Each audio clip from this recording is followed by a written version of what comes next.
আমেরিকার কূটনৈতিক চাল ভারত আগের থেকেই বুঝতে পেরে গেছিল। সেই জন্য ভারত তলে তলে নিজের কূটনৈতিক চালও চালিয়ে যাচ্ছিল। আমেরিকা সেটা একদমই বুঝতে পারেনি। সেটাই জানাবো, দেখুন সুবীর কি বলছে। বিশ্বের 154টা দেশকে ভারত নিজের দিকে নিয়ে রেখেছিল। আমেরিকা ভারতের কূটনীতিক চালের সঙ্গে এখনো অনেক বাচ্চা আছে। আমেরিকার কূটনৈতিক চাল এতে কোনো কাজেই আসেনি।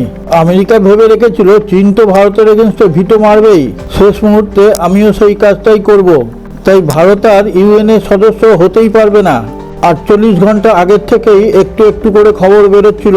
তাই সবার মনের মধ্যে একটা দ্বিধা ছিল। বিশ্বের প্রায় সমস্ত দেশই চাইছিল ভারত যাতে ইউরোপীয় ইউনিয়নের স্থায়ী সদস্য পদ পায়। এই সম্বন্ধে আমরা পূর্ণ বিবরণ দেব, কিন্তু তার আগে একটা ছোট্ট অনুরোধ। আপনি যদি এখনও আমাদের চ্যানেলটিকে সাবস্ক্রাইব করে না থাকেন, এখনই সাবস্ক্রাইব করে পাশে থাকা নোটিফিকেশন বেলটি ছুঁয়ে অলে টাচ করে দিন। আর হ্যাঁ, একটা লাইক দিয়ে শেয়ার করতে ভুলবেন না, তা না হলে আপনাদের পরিজনরা এইরকম ভিডিও দেখতে পাবে না। চলুন আবার খবরে ফিরে আসি। ইউএনের যে 5 স্থায়ী সদস্য রয়েছে, আমেরিকা তাদেরকেই ভেতরে ভেতরে মোবিলাইজ করার চেষ্টা করছিল। তারা কেউই হ্যাঁ বা না কিছুই বলেনি।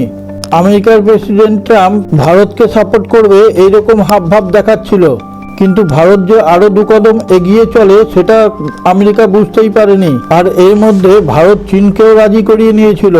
ইদানিংকালে আমেরিকার সঙ্গে ভারতের খোঁটামুটি লেগেই ছিল। সেই সমস্ত কথা উল্লেখ করে ভারতকে ভেটো প্রয়োগ করে আমেরিকা। তারা অভিযোগ জানায় ইউরোপীয় ইউনিয়নের স্থায়ী সদস্য হওয়ার যোগ্যতা ভারত এখনো অর্জন করেনি। সেই কারণেই ভারতকে আমেরিকা সাপোর্ট করবে না। তারপর যা ঘটলো সেটা আমেরিকা ভাবতেও পারেনি। চায়না থেকে জানানো হলো আমরা ভারতের পক্ষেই আছি। আমেরিকা তখন অবাক হয়ে গেছে, এটা আবার কি হলো। ভারতের সঙ্গে চীনের দীর্ঘদিন ধরে খোঁটামুটি লেগেছিল। ভূ রাজনীতিতে কখনো কেউ কারোর পার্মানেন্ট হয় না। এর মাঝে আরো একটা কথা আপনাকে জানাই, ভিডিওটা যদি আপনার ভালো লেগে থাকে তাহলে আমাদের চ্যানেলের কমেন্টে গিয়ে আপনার সুচিন্তিত মতামত প্রকাশ করুন, তাহলে আমরা উজ্জীবিত হব। আর জয় হিন্দ লিখে দেবেন।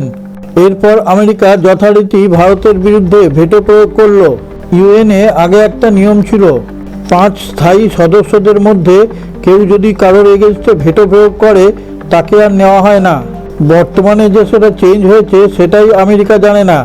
বিশ্বের বেশিরভাগ দেশগুলো যদি তাকে সাপোর্ট করে, ইউএনের স্থায়ী সদস্য পদ দেওয়ার থেকে কোনো বাধা থাকে না।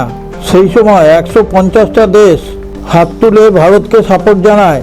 তারা জানায় আমেরিকা 27টা দেশকে নিয়ে তার যদি স্থায়ী সদস্য পদ থাকে, তাহলে ভারত 150টা দেশের সাপোর্ট পেয়েও কেন ইউএনের স্থায়ী সদস্য পদ পাবে না।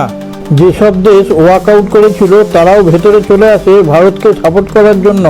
এরপর বিশ্বের বেশিরভাগ দেশ ভারতকে সাপোর্ট করে এবং আমেরিকার বিরুদ্ধাচরণ করতে থাকে।